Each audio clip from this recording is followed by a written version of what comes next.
सतगुरु तो हम पे दिन रात दया कर रहे हैं, सतगुरु तो हम पे दिन रात कृपा कर रहे हैं। वास्तव में सतगुरु हमको बनाना क्या चाहते हैं संत महात्माओं? तो कह रहे हैं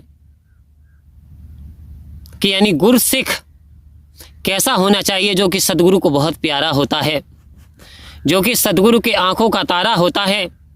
यदि ऐसा गुरु सिख हो जाए तो वास्तव में क्या स्थिति बन जाती है? स्थिति वो बन जाती है जब हनुमान जी से नारद जी का वार्तालाप हुआ तो नारद जी ने भिन्न भिन्न प्रकार के भक्तों की, संत महात्माओं की लिस्ट दिखाई कि ये बहुत बड़ी उत्तम श्रेणी के भक्त हैं। इनके नाम सबसे ऊपर आ रहे हैं, कोई नंबर 1 पे है, कोई नंबर 2 पे है, कोई नंबर 3 पे, यानी 10 नंबर पे ऐसे संत महात्मा हैं जो कि नंबर ले रहे हैं भक्ति करने में। ये बहुत बड़े भक्त हैं, बहुत बड़े पुजारी हैं परमात्मा के। तो हनुमान जी ने पूछा कि हमारा कोई स्थान नहीं है प्रभु, हम तो होगा भी कैसे, हम तो भक्ति नहीं करते इसी प्रकार की जैसे ये संत महात्मा करते हैं। तो नारद जी ने कहा कि हनुमान जी ये वो लिस्ट है जो भक्त संतों की है, लेकिन एक लिस्ट वो है जिन्हें भगवान प्रेम करते हैं, जिन्हें भगवान याद करते हैं। ये भगवान को याद करते हैं, परमात्मा को याद करते हैं ये महात्मा संत, लेकिन एक वो लिस्ट है जिन्हें स्वयं परमात्मा याद करते हैं। तो कुछ उनमें साहस बना, हिम्मत बनी, उन्होंने कहा ऐसी भी लिस्ट है? जी हाँ।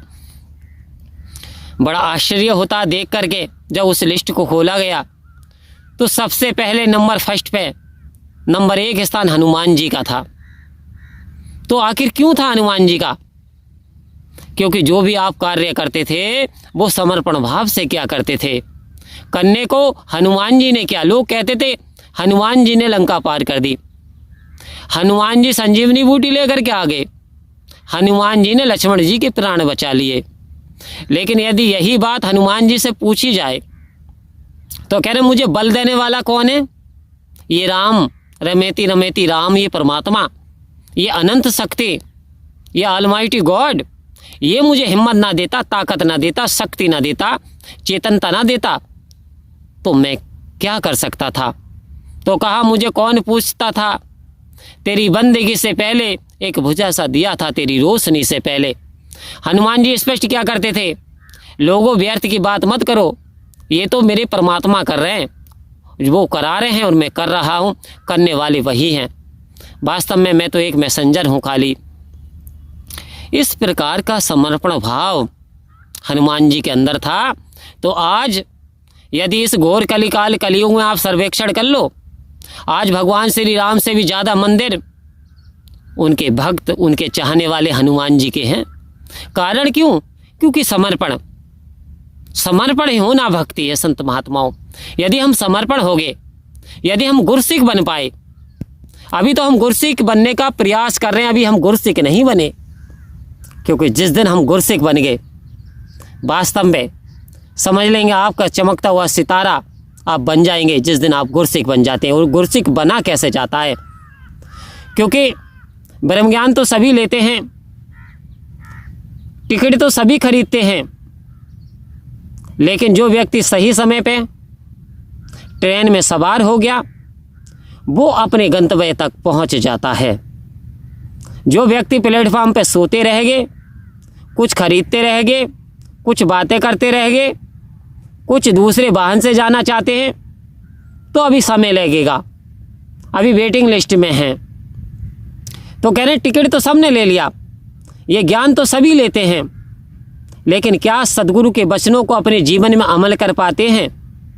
कह रहे कथनी करनी सब नहीं, जिसकी पृथक पृथक जिसका व्यवहार। अब भवसागर को तन्ने चाहे, गले सिला लटकाई है, काम के अग्नि मन के अंदर भौंके और हलकान करे, याद नहीं करता इस रब को जो पल पल इमदाद करे। आओ संत महात्माओं, कह रहे गुरसिख बनना बड़ा कठिन है, लेकिन यदि गुरसिख बन गए तो समझ लो आवागमन के बंधन से मुक्त हो गए। गुरसिख होता कैसे है संत महात्माओं? आपने देखा होगा कुम्हार बड़े बड़े प्यारे बर्तन बनाते हैं, चाक का सहारा लेते हैं, उस चाक पे एक मिट्टी को गूंदते हैं, मिट्टी को रौंदते हैं, पानी मिलाते हैं, तब जाकर के वो बर्तन बनाते हैं, कड़ा बनाते हैं, सुराही बनाते हैं, ना जाने भिन्न भिन्न प्रकार के आइटम बनाते हैं। आखिर क्यों वो मिट्टी इतना सुनहरा आकार दे दिया और एक कलश का रूप धारण कर लिया? क्योंकि मिट्टी को ने अपने आप को कुम्हार के समर्पण कर दिया, इसलिए वो नए नए प्रकार के साजो सामान बना करके रख दिए, समर्पण कर दिया, तब इतने प्रकार के बर्तन उस मिट्टी से बन गए। तो कह रहे हैं यदि हम भी कच्ची मिट्टी के समान अपनी चालाकी को, अपनी हुज्जत को, अपने विद्वानपन को, अपने अहंकार को यदि समर्पण कर दें, तो आओ संत महात्माओं, फिर ऐसा कोई रीज़न नहीं, कोई ऐसा कारण नहीं जो सद्गुरु हमको याद ना करे, जो सद्गुरु हम पे कृपा ना करें, क्योंकि समर्पण का नाम ही भक्ति है। अभी तो हम किंतु परंतु मैं मेरी के मान में उलझ जाते हैं। अभी तो आप क्या जानते हो, मैं बहुत कुछ जानता हूँ, इसी बात में फंस जाते हैं। मैंने तो 4 वेद शास्त्र पढ़ लिए, मैंने तो बहुत ज़्यादा संगत कर ली, आप क्या करते हो, मेरे बराबर कर लोगे? और यदि मौका अवसर मिले स्टेज पे जाने का, तो बात आ रही है गुरु वचनों को रखना संभाल के, संत महात्माओं, लेकिन हम करते क्या, संभाल के रखने के बजाय, हमको सीखने के बजाय क्या करते हैं, 15-15 मिनट लेने की सोचते हैं और मैक हटने नहीं देते, और लास्ट में क्या कहते हैं, बख्श देना प्रभु संत महात्माओं, क्षमा कर देना, दास ने ज़्यादा टाइम ले लिया। अब कह रहे हैं बख्श भी देना, दास अनजान है। अरे अनजान तो वो होता जिसे ज्ञान नहीं होता, हमने तो ज्ञान ले लिया, फिर भी सद्गुरु के वचनों को ना समझ करके इतनी देर में 3 महात्माओं के नंबर आ जाते। ना जाने कौन से महात्मा कौन से वचन लेकर के आए थे हमारे लिए, हमने उनका नंबर काट दिया और हमने अपनी प्रशंसा में, अपनी मान बढ़ाई में हमने गुरु के वचनों को दरकिनार कर दिया, और फिर अपने ऐसे उलझ गए कि 15 मिनट हम खा गए। तो कह रहे हैं क्या हम गुरसिख बन पाए हैं? गुरसिख, जो गुरु के वचन आए, जो गुरु का आदेश आए, जो गुरु का उपदेश आ जाए, उसे हमें सीखना है, उसे हमें अमल में लाना है।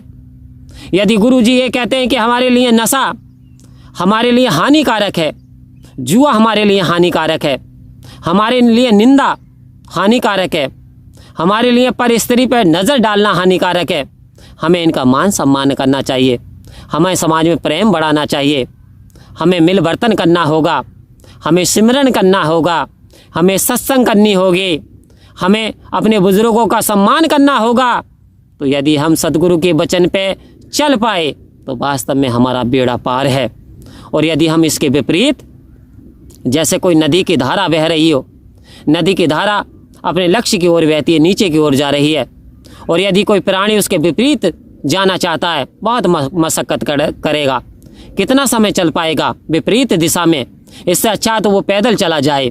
लेकिन यदि पानी में रह करके, कहने का तात्पर्य ब्रह्म ज्ञान लेने के बावजूद भी हम यदि गलती पे गलती करते हैं और मन के मुताबिक चलते हैं, तो कहा जहाँ मन की मानी वहीं धोखा खाया, सही रास्ता तो गुरु ने बताया, तू चलना मेरे मन गुरु के सहारे, और यहीं पे मिलेंगे तुझे भी किनारे। आओ संत महात्माओं, सतगुरु के वचन पर चलना है मुश्किल, मगर चलने वालों ने पाई है मंजिल। कोशिश करें, प्रयास करें, हर काम संभव हो जाता प्रयास करने से। तो कृपा करो, दया करो, किसी के मन को ठेस पहुँचाने वाली बात यदि शब्द लगे तो मेरा स्वयं का जान लेना, और यदि कोई अच्छा वचन लगे तो सद्गुरु का मान लेना। तो वास्तव में करन करावनहार तू सब कुछ तेरे पास, ये परमात्मा सब कुछ करने वाले हैं, कराने वाले हैं। दया करो, मेहर करो, हम गुरसिख बन पाएँ और सद्गुरु के वचन पे चल पाएँ। परम प्यार से बोलिए धन्यवाद जी।